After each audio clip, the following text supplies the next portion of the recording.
Gold trading में सबसे बड़ा दर्द ये नहीं कि लॉस हो गया, सबसे बड़ा दर्द ये होता है कि एग्जैक्ट वही जगह से मार्केट रिवर्स होता है जहां से हमने एंट्री ली होती है। और फिर हम सोचते हैं ये गलती जो है ये मार्केट की थी, चार्ट की थी, या फिर हमारी खुद की। आप कभी नोटिस करते हो प्रॉफिट हमेशा छोटा होता है और लॉस हमेशा बड़ा। स्टॉप लॉस जल्दी हिट होता है एंड टारगेट जो है वो बहुत ही स्लो स्लो स्लो स्लो आता है। और जब फाइनली ट्रेंड समझ में आ जाता है उस टाइम मार्केट ऑलरेडी निकल चुका होता है। अगर ये आपके साथ होता है तो रुक जाओ, आज हम वही कंफ्यूजन खत्म करने वाले हैं। जब मैंने गोल्ड ट्रेडिंग शुरू की थी मुझे लगता था कि छोटे टाइम फ्रेम पे ट्रेड करके मैं ज़्यादा से ज़्यादा पैसे कमा लूँगा, बहुत सारे स्कैल्पिंग कर लूँगा। 5 मिनट का चार्ट ओपन करता था, फिर 1 मिनट के ब्रेकआउट पे एंट्री ले लेता था बिना सोचे समझे। उसी टाइम से प्राइस भागता हुआ दिखता था वही छोटे टाइम फ्रेम पे, लेकिन जैसे ही मैं एंट्री ट्रेड ले लेता था मार्केट उल्टा मुड़ जाता था, मेरे स्टॉप लॉस हिट हो जाता था। उस टाइम मुझे लगता था कि शायद मार्केट मेरे खिलाफ ही चल रहा है, लेकिन बाद में समझ आया कि प्रॉब्लम मार्केट में नहीं है, प्रॉब्लम मेरे खुद के अप्रोच पे है। मुझे पता चला कि गोल्ड में जितना छोटे टाइम फ्रेम पे हम एंट्री ढूंढेंगे, एनालिसिस करेंगे, उतना ही हमारा स्टॉप लॉस हिट होगा। और वहीं से मेरा ट्रेडिंग का जो अप्रोच है वो चेंज हुआ। तो ट्रेडिंग में हमको करना क्या है, बेस्ट टाइम फ्रेम कौन सा है, आज हम क्रिस्टल क्लियर इसको अच्छे से समझेंगे।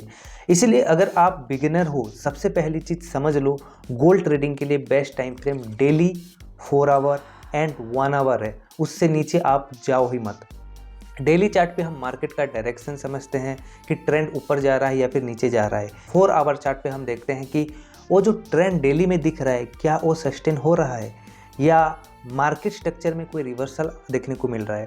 और 1 आवर के चार्ट में हम एंट्री के लिए परफेक्ट ढूंढते हैं सिनेरियो, क्योंकि वहाँ पे ब्रेकआउट, रिटेस्ट, कैंडल कंफर्मेशन ज़्यादा क्लियर हमको देखने को मिलते हैं। जब आप ये तीनों टाइम फ्रेम को कॉम्बिनेशन करोगे, यूज करते हो, तो मार्केट एकदम क्लीन एंड रीडेबल लगने लगता है।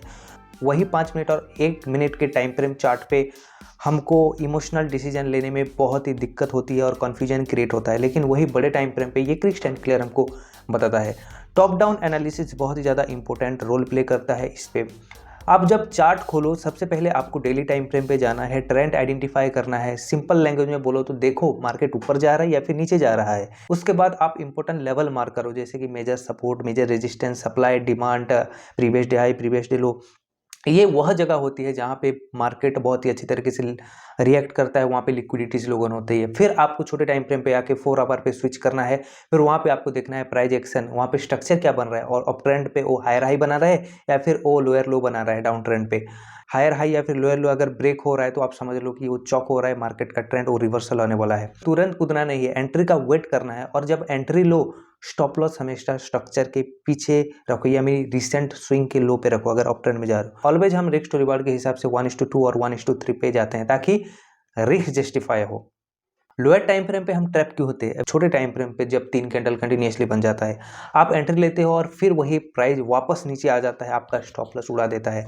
मार्केट का अप्रोच यही है, मार्केट ऐसे एक स्पाइक पे नहीं जाता, वो हायर हाई हायर लो बनाते हो जाता है। ट्रेडिंग में जल्दी पैसा नहीं मिलता, क्लैरिटी से पैसा आप समझ लो। सो एक सिंपल रोड मैप फॉलो करो, डेली से डायरेक्शन आइडेंटिफाई करो, 4 आवर से कंफर्मेशन लो और 1 आवर से एंट्री लो।